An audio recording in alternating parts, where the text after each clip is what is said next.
This is episode 34 of the Fitness Plus Technology Podcast with the VP of Sales for PowerPlate, Craig Bradley. We tend to prescribe and re-prescribe activities that most consumers wouldn't be seen dead watching because they perceive it as boring. Running on a treadmill for the vast majority of consumers isn't that exciting. So we need to get to a point where we can make the process engaging, exciting, competitive, add a level of socialization, anything to the process where people feel like there's more fun. Welcome to the Fitness Plus Technology Podcast for club owners, operators, and fitness professionals. I am your host, Josh Trent, and this is your number one trusted resource for the accelerating world of fitness technology. Each week, we bring you an expert interview with a global influencer at the crossroads of fitness and technology. You'll gain the insights, tools, and inspiration you need to stay connected to the pulse of what matters most for your fitness business in the age of exponential technologies. This podcast is brought to you by TurboStrap, a wearable platform that harnesses the power of wearable fitness devices and seamlessly shares the data with FitPros. The platform allows you to connect with users throughout the day, providing professional guidance, workout suggestions, even nutritional tracking. The potential to grow your business globally through digital content has arrived. Tap your show artwork or click over to turbo-strap with 2ps.com and enter your email for a free guide on how to grow your online business. On episode 34, we're taking a 360-degree look with the VP of Sales for PowerPlate, Craig Bradley, at how technology is impacting new training methods in the fitness industry. If you've been curious about whole body vibration training, how this technology, along with many others, is now changing both the group and one-on-one training experience, you're in the right place. But we're not just talking about the PowerPlate on today's show. We're also learning about the impact of new tech in the primary vertical markets, including real direct-to-consumer, blue-chip clubs, medical, and active aging segments, where Craig explains what he believes the next 24 months hold in both opportunities and growth potential for all fitness professionals. Craig also presents a handful of controversial ideas around the exercise adherence and turning the personal training model upside down, as he shares about a pilot test in one of his former clubs where they gave away personal training and how it actually earned more revenue for the club than when they charged. What are the various training methods we're seeing rise up in our space fueled by new technologies? The answers to those questions and much more takeaways for club owners, operators, and fitness pros right here, right now with Craig Bradley. Craig Bradley is the VP of Sales for PowerPlate and Performance Health Systems. As a global business professional capable of blending sales and marketing skills with operational expertise to grow profits, Craig has a reputation for reducing costs and improving customer satisfaction in the fitness industry. With a vast understanding of the global market, Craig has deep expertise in the relationships between fiduciary responsibility and the diversity across multiple verticals. I'd like to welcome Craig Bradley to the Fitness Plus Technology Podcast. Thanks, Josh. Nice to speak to you. I was looking through some of this incredible content that you've produced over the past decade plus. And I'm curious, Craig, share with us something that you don't normally talk about on shows or that's out there in the media, something interesting about you that people might not know. Well, obviously, you can probably tell from the accent, I'm not from the US. I moved to the US from the UK in 2002. So I'm kind of a blend of being fully acclimatized and indoctrinated into the US way of things. But when I go back to the UK, everyone teases me because I have an American twang. But when I'm here, everyone teases me because I have a UK twang. So I'm lost either way. Hopefully you'll be able to decipher what I'm talking about. And but yeah, that's the one thing that keeps stumbling me. I'm not sure whether it's an asset or a hindrance. Well, I think it goes back to what we read in your bio. It's this diversity that is really something that people remember, right? And so we look at our training space right now, really, really excited to talk to you about fitness tech and the new methods of training that are out there, vibrational being one of them. Craig, you've been in our space for decades. What do you do today for our industry? Why do you do it? Decades? Well, you make me sound old. But I want to surround myself with innovation that makes people move. I mean, fundamentally, that's what I think we're in the industry of, making people move and making people more active. And if I can do that with a level of business development, then that's kind of the perfect fit. And it's such a cliche, but I want to work with people that I enjoy working with. I think if you do that every day, you've got a chance. If you don't like who you work with, you've got no chance. I think those are the things that really get my juices flowing and, are the primary priorities for myself. The VP of Sales position you hold for PowerPlate, it's interesting, on the PowerPlate social for Facebook, Dwayne "The Rock" Johnson and Jennifer Lopez are posing on the PowerPlate. Was that well received with your media team? It was. And that happened unprompted, and I just saw that, I think, on this past weekend, which is a sensational endorsement. Obviously, as I say, it wasn't prompted, but we've got a ton of folks using PowerPlate. I think last month we had Cristiano Ronaldo, obviously the centre forward for Real Madrid, on PowerPlate and tweeting out, "I'm working on my PowerPlate today." He's got something like 30 million followers. Oh, wow. So yeah, we do get quite a few endorsements in inverted commas, which are fantastic for us, fantastic for our credibility and awareness across obviously a very broad consumer base. Well, 2010, I was a trainer in a private studio. I used the PowerPlate for about 3 years. For people that might not know, Craig, can you unpack vibrational training using the PowerPlate? What is this whole body vibrational training? Right. So PowerPlate, it's a vibrating platform that essentially helps you or the consumer prepare faster, perform better, and recover quicker. It makes you feel better by stimulating your natural reflexes, increasing muscle activation, and improving circulation. Essentially, PowerPlate just enhances any movement, simple or complex, that's typically performed on the ground, whether you're doing a crunch, a plank, a lunge, a squat, anything that you could do on the ground, you can do on a PowerPlate. And it's therefore activating more muscles and making muscles do more things more often. So it sounds complicated in its technology, but it really, really isn't, because any single thing you can do on the ground, you can do on the plate. And people ask me all the time, what should I do on the plate? I say, well, what do you do on the ground? Whether you're working out in the gym or the studio, do a lunge, do a push-up, do a press-up, do anything that you do on the ground, just do it on the plate, and it will be just proportionally harder. We'll talk a little bit about the precision wave too in just a moment, but I'm thinking about disruptions in our space. We had an episode recently with Adam Zaitsev from Golds. We talked about identifying disruption versus adoption.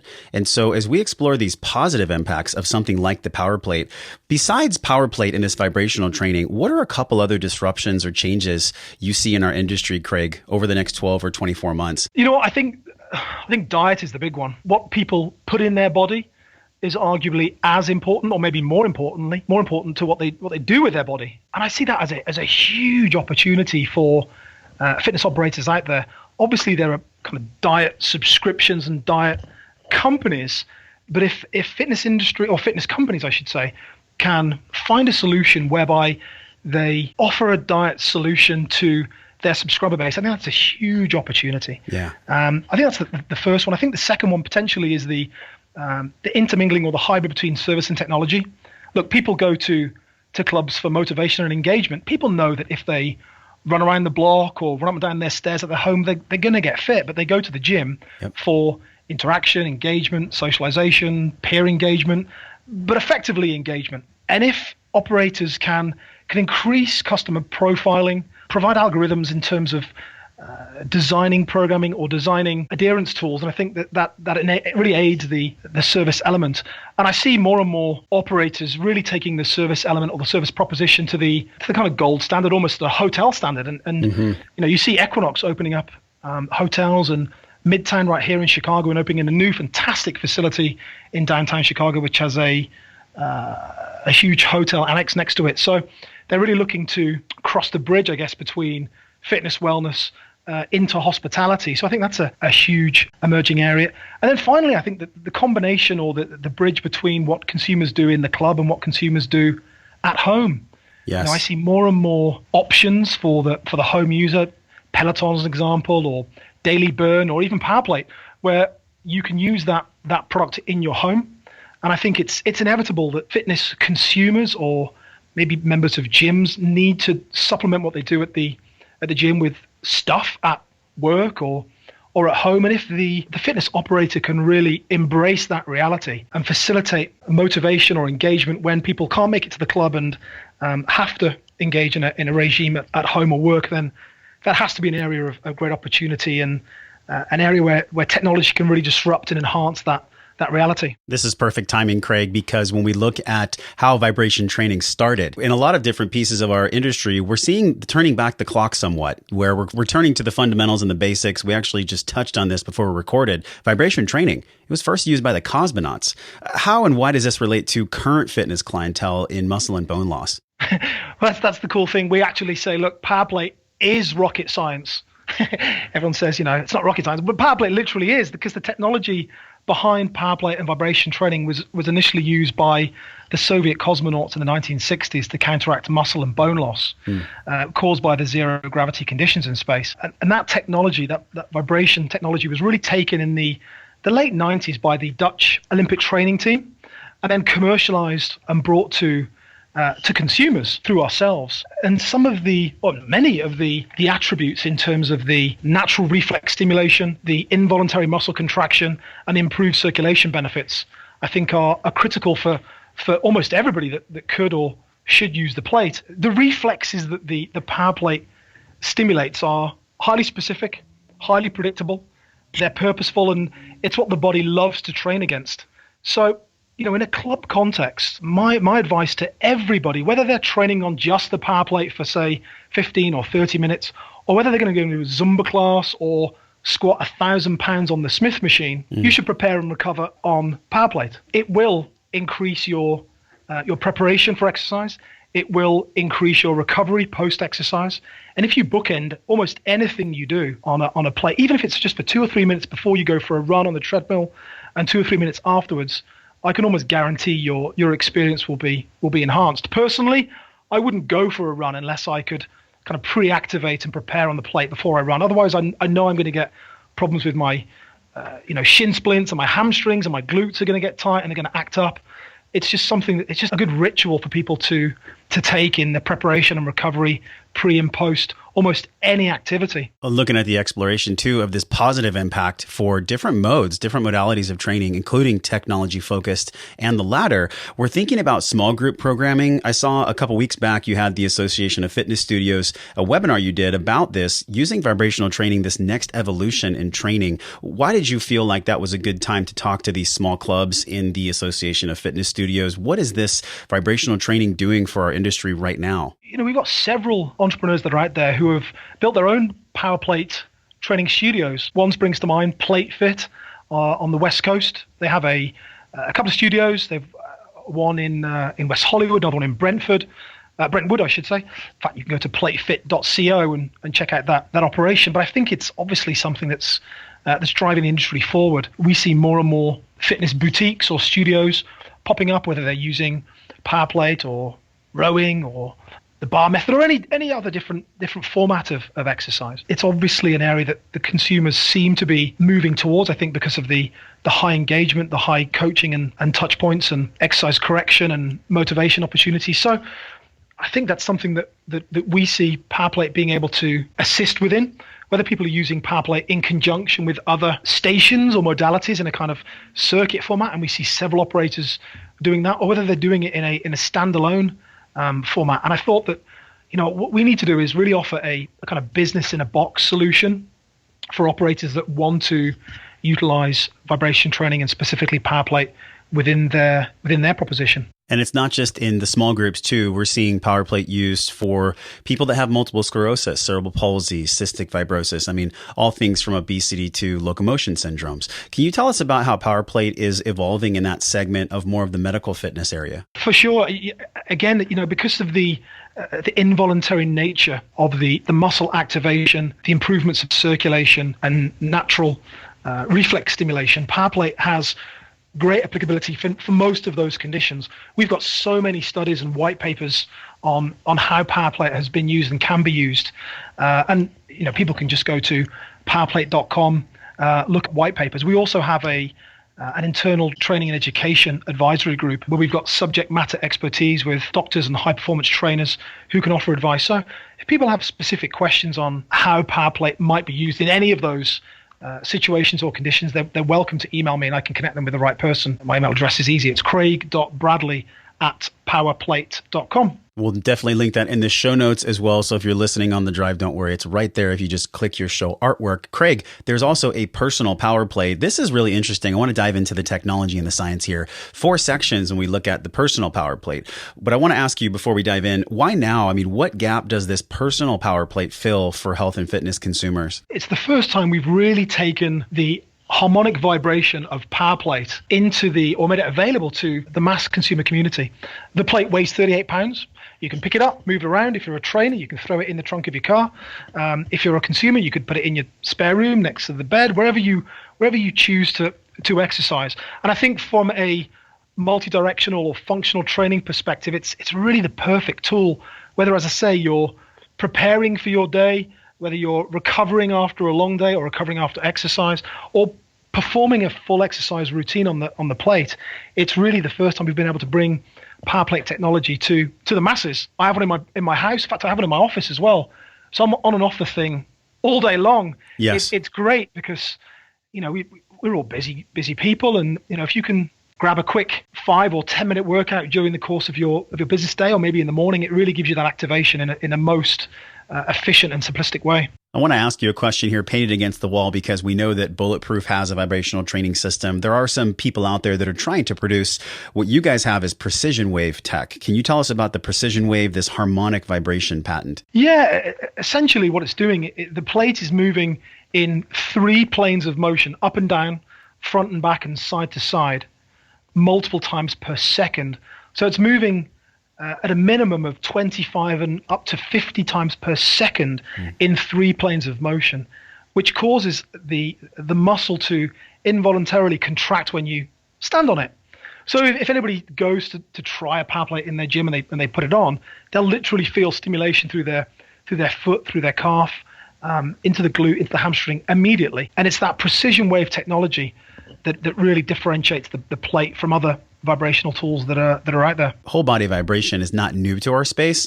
I believe that PowerPlate was kind of first on scene, engineering this natural reflex response to vibration. When we look at recovery time, though, can you unpack a little bit deeper? How does this help everyone, no matter what age or athletic ability they're at, enhance the recovery period? I think it is the greatest or best product on the market to increase or improve recovery time. We sell dozens of plates to probably every and any professional sports team that are out there. We know that the Super Bowl champion New England Patriots are using the plate. We know the World Series champions, the Chicago Cubs, are using plates. And almost every professional sports team that are in the US are using them as well. And it's the stimulation of the reflexes and improvement of circulation that's really providing that muscle massage. And I think if you've never tried it, it's something that's difficult to explain. But if you've had a hard workout, you're feeling fatigued, jump on a plate, put your calves on it or your quads, you'll get the kind of the best massage you'll ever receive. And if it's good enough for the elite guys, the guys at the top of the proverbial diffusion of innovation, then I highly recommend it for everybody else. I really like the way that you said, combining earlier in our talk too, the inside data of the club versus the outside, that lifestyle data. When we look at data plus accountability, you had a role with Pivotal 5 for years. Looking back at your role a few years back, I believe you started there 2012, right? That's correct, yeah. What positive changes have you seen in your time with Pivotal 5 to now being with PowerPlate in our industry? Do you feel like technology has really fueled any of the changes you've seen for the better of our industry? I think it's started, but I don't know if you would agree with this, but I think the fitness industry has been late to adopt technology. I think there are other businesses that are perhaps moving faster or leading the way faster than perhaps in the fitness space. And look, certainly in the club business, it's a subscription business after all, no different really from Netflix or Match.com. It's about how many members can you subscribe, how many can you adhere, and how many do you lose through attrition. And Netflix is a great example. You or I certainly have algorithms within Netflix that tell me what show I should be watching next based on my viewing history or my kids' viewing history. And I think it should work similarly in the commercial fitness space. If I go to a class on a Friday at 6:00, maybe the system, the facility could give me predictive data on when I should go to another class, when I would probably like the trainer or like the environment. I think that's the next way in which the industry may move more towards consumer profiling and giving consumers the predictive information to try other things, to engage in other areas, as well as the motivation to keep coming back.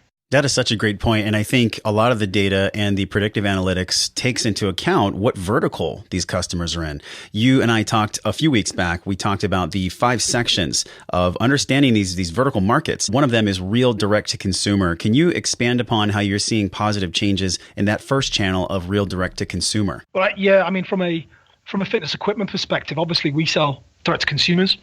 And I see that happening more and more. I think I mentioned a couple a couple of brands before, Peloton and Daily Burn and other guys who are obviously trying to push that area and sell direct to folks.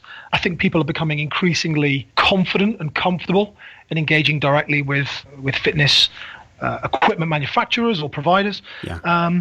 Not to say that the commercial space and or the traditional retail space is losing traction, but I think it becomes more about the environment or the experience as it does the transaction. And I think we see this at retail all the time. The retailers that are doing great things tend to be the ones where you get a real engagement, a real experience opposed to just a transaction. So I think that's the way in which the fitness industry will and must continue to move. That's probably why more and more fitness boutiques are doing better and better. Yes. Because people get a high impact, high touch experience. They feel engaged rather than just an anonymous number. Yeah, and this is what we're seeing, Craig, with many of the people that have come on to talk about the group experience.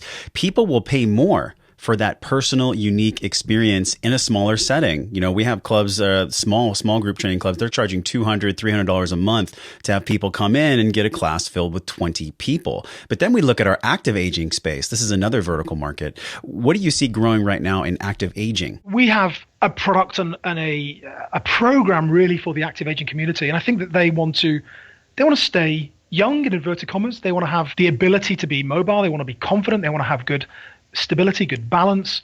So that community, I think, is looking for something different, obviously, from other younger demographics. But that space is a growing space.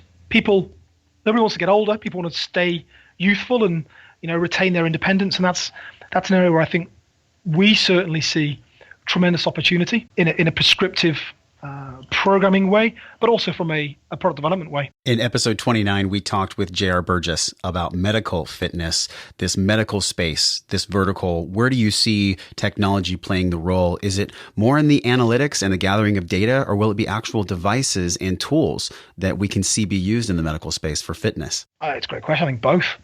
I think absolutely both. I think that there's an opportunity in the kind of biohacking area, where people are looking to kind of create shortcuts, I guess, in their biology and hack it by definition, and that may come with technology, that may come with supplementation, that may come with food and diet. A huge place and space for us to look to explore. Yeah. Something I really enjoyed when you and I spoke previously was we started to discuss the role of empathy. So on one side, we have technology, growth of platforms like digital SaaS products and PowerPlate. Then on the other side, we have the traditional training model where it still involves human connection and shoulder-to-shoulder conversations. You had mentioned to me that all clients have unique challenges. How do you believe, Craig, the role of emotional intelligence for trainers needs to grow with the use of technology for sustainable behavior change models in clubs? That's a great question, and I think empathy is the key. And I'm going to say something maybe a little controversial, but my speculation is that most people don't really like to work out. There's a reason why approximately 16 to 18% of the population are members of health clubs, and the vast majority of people are not. Not many people like to or love working out. Yeah. The problem is, or not the problem, but maybe the reality is that most personal trainers love to, and they are proverbial gym rats, and they want to work out, and they don't maybe get it when someone doesn't feel up to it today. And I think that emotional intelligence, that empathy is critical. I've said before, if you went to ESPN and said, guys, we have a new sport we want you to televise, and in that sport, the guy runs in place, and there's no environmental change, there's no scoreboard, there's no promotion or relegation or playoff, there's no blood, sweat, and tears, doesn't really compete against anybody. Would you like to televise that? ESPN would say, are you nuts? No, we don't want to televise that. That sounds pretty boring. Yeah. But yet we tend to prescribe and re-prescribe activities that most consumers wouldn't be seen dead watching because they perceive it as boring. Running on a treadmill for the vast majority of consumers isn't that exciting. So we need to get to a point where we can make the process engaging, exciting, competitive, at a level of socialization, anything to the process where people feel like there's more fun. That's the key. Yes, such a great topic to explore, Craig. And I think when we look at these new training methods, and we know technology is able to track behaviors for consumers and how much they're coming in the club, even iBeacon tech, where you know exactly where the members are going while they're in the four walls. But you bring up an incredible point around meeting the member or the client for the trainer where they actually are. It is so easy for someone, let's be honest, in their 20s, your six pack doesn't count yet. You haven't had hormonal changes. You don't know what it's like to be in a 40, 50, 60-year-old body. So moving forward, do you think that wearables or any specific devices will really help increase that emotional connection, that behavior change component? I think absolutely. Yeah, I think that there's a huge opportunity to try and bridge the gap between how a trainer perceives the data the client is prepared to give. And I see more and more examples of people using technology to really increase the engagement and motivation. Because if they don't, I think personal training can actually be prohibitive to the success of a club. I remember back in the UK when I was running clubs there, we had a thesis or an observation, I should say, where we saw the clubs that had the most PT revenue actually having the worst member retention. And we assumed that it was because if only 10% of the population were working with a trainer, that meant that 90% of the population in the club were feeling lost, weren't feeling a level of service, weren't feeling a level of engagement, and they were leaving the club. We also realized that for most people, personal training can become inevitably cost prohibitive. Look, if you're paying $60 a session for a trainer, which potentially is on the lower side, and you go twice a week, and you're paying $120 a week, you annualize that, you're talking $6,200. Now, for most people at some stage, $6,200 a year is a challenge, and it becomes cost prohibitive. And what we saw was people would inevitably and eventually quit their trainer, and the embarrassment of not continuing with your trainer meant that consumer then left the club entirely. So you were seeing this churn of people finding training to be cost prohibitive, quitting the trainer, and then kind of being forced to quit the club because they didn't want to see the trainer every day and have that awkward engagement. And also 90% of the population not feeling as if they are being serviced in any way and perceiving personal training as being elitist. Subscription retention at the club was not good. So what we did was we took a couple of clubs and we gave personal training away free of charge for a year. We salaried all the trainers and said, right, you guys are going to give away personal training based on results, based on the needs of the client base. We want you to re-engage disillusioned or non-attending members. We want to give ad hoc reward-based training to people, which can be impulsive or can be scheduled. You can call people and say, hey, I want to see you on Wednesday. You can come and have a personal training experience with me free of charge. And what we saw was that the incremental increase in membership adherence over 12 months and the revenue that generated was greater than the revenue we generated through personal training. Wow. So we actually made more revenue if we gave away personal training, which sounds crazy. But because of the consumer engagement, then it had a huge impact. So then the next phase was, well, how can we do both? How can we offer that everyday consumer engagement combined with adding a layer of technology to increase our predictive analysis of consumer trends, but also offer personal training in a non-intimidating, non-elitist way, so that it was available for everybody all the time. And that was the kind of the perfect hybrid that we were always trying and find. This is the kind of evolution, both physical training wise and emotional intelligence wise, I think the industry truly needs right now, because the all or nothing mentality, Craig, this has to change from both a coaching and an operational perspective. I love how you actually offered training ad hoc. Craig, this is the last section of the show. It's the Fit 6 round. It's 6 questions for 6 of Craig's real answers. Are you ready? Go on then, let's go. What have you relied on about yourself when it comes to this emotional resilience as a leader in the fitness industry? In other words, what strengths have you relied on? You know what, that's an easy one, because I'll never forget the worst advice I ever received from somebody was, management's not a popularity contest. Sometimes you have to make tough decisions. Terrible advice. In my opinion, management absolutely is in inverted commas, popularity contest. Try telling the President of the United States or the Prime Minister of England that their job is not by definition a popularity contest, because it absolutely is.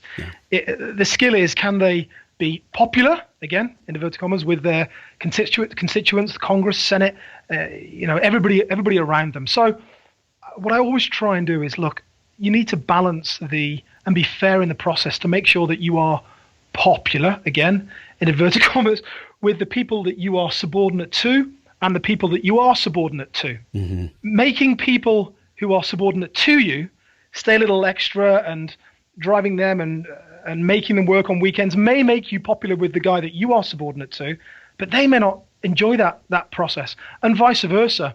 Giving those guys who are subordinate to you, giving them extra PTO and letting them leave early, again, makes you popular with the guys that are subordinate to you, but makes you perhaps unpopular with the guys that you are subordinate to. Yeah. So the key is, can you be popular with both the people that you are subordinate to and the people that are subordinate to you? That's the challenge. If you could say a few sentences to yourself, recycling the time here, and you go back to 21, knowing that the fitness industry was ahead of you, what do you think you might say to yourself at 21 with all you've led up to and accomplished now? I would say, look, just don't look forward to things. Don't think that the next car or the house or the vacation, whatever it is that you're looking forward to, is that critical or that important. Because, to quote John Lennon, life is what happens to you while you're busy making other plans.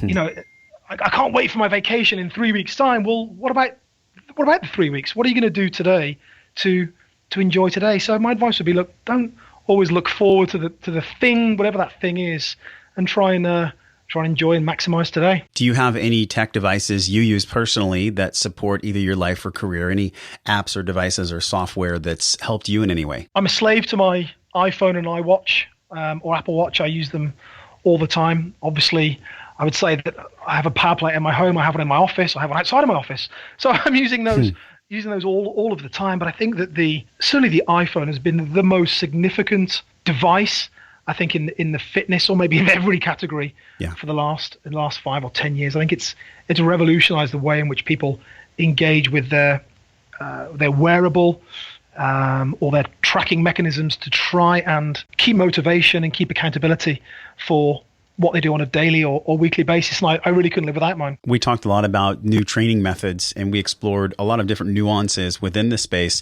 What do you believe is a common misconception, Craig, about this vibrational training that's just not true? Yeah, I think 10 years ago, the question was, does it work? Does vibration training and power plate work? And now that's just not a question we ever encounter. Now the question is, well, I get it. How do I use it best? Because the science is confirmed, it's there. So now it's more about showing folks how to best optimize the product. And again, I'll reiterate, the key is any single thing that you can do on the ground: a push-up, a dip, a crunch, a plank, a lunge, a squat, anything you can do on the ground, you can do on the power plate. Power plate will just make it much, much harder. So if you want a more efficient workout, do it on the plate rather than on the ground. It's that simple. What do you do personally? You travel a lot. You're going around the world, really. What do you do to maintain your health in the busy world, busy schedule? Buy a stand-up desk. That helps. Get on your feet all day. I'm really trying to snatch workouts here and there. I've got two times I dedicate a week where I'm working in a kind of high-intensity interval training format for 60 minutes. I do that twice a week. Then the other times during the week, I'm really snatching, my pleasure. Thanks so much. It's here and there, whether it's at home, on equipment at home, whether it's at the office. So I've got young kids and I'm traveling and a busy guy like most people. So it's. What I'm hearing from you is you do movement snacks. I do. That's a great one. Movement snacks. Yes. Yeah, whether it's, as I say, stand-up desk is the way to go. Yes, I'm at one right now as we're talking too. What does fitness tech mean to you, Craig, now with all the opportunities that you see out there for both our business and the health industry at this intersection? What's possible now? You know what? Anything is possible. I look at my kids and they love my devices. When I give them my phone or my iPad, they'll sit there for 30 minutes. I'm sure every parent will testify to this. Their kids want their device. But I notice after about 45 to 60 minutes, they start to change. They start to get irritable. They start to get grouchy. They're literally, their personality changes. It's very strange. My opinion is that people, and particularly kids, they just want to move. They want to be active. They want to play. And it's no coincidence that there's certain kind of technology games or fitness play apps that have just exploded. Pokemon Go is the most obvious example I can think of. It's not really doing anything particularly revolutionary. It's just making kids move. People want to, and kids particularly, as I say, want to play and move. Any technology, any app where you can make people active, move with an element of of play. I think you have a home run. Pokemon Go came out of nowhere, and suddenly it was just ubiquitous on every parent's phone in about 30 days. It was crazy. Now all we have to do is make a Pokemon Go for adults, and I think we're going to be really cutting down the obesity epidemic too, Craig. That's it. Yeah, absolutely. Well, thank you so much for coming on the show. This has been such a great conversation, a lot of value. Again, we've linked everything in the show notes today. You can learn more about PowerPlate at powerplate.com. There's also this new education certification program available online. Craig, can you tell the audience about the education cert through PowerPlate? Yep, absolutely. We've designed a new 30-minute, easy, entry-level, accessible PowerPlate trainer of the trainer, really, accredited education video, which is available online. Anybody can go to powerplate.com, go through the educational video tab, or they can just email me at craig.bradley@powerplate.com, and I'll get you access to that orientation training video. It's free of charge. It's 30 minutes. It's a great way in which to learn about the fundamentals of vibration exercise and specifically PowerPlate. As we look at new training methods in the years to come, do you have any parting guidance, Craig, around how to use either technology or these new training methods from either a mindset or a physical training perspective in the clubs and studios of the future? Yep. I just reiterate, I think what I just said. I think make it fun.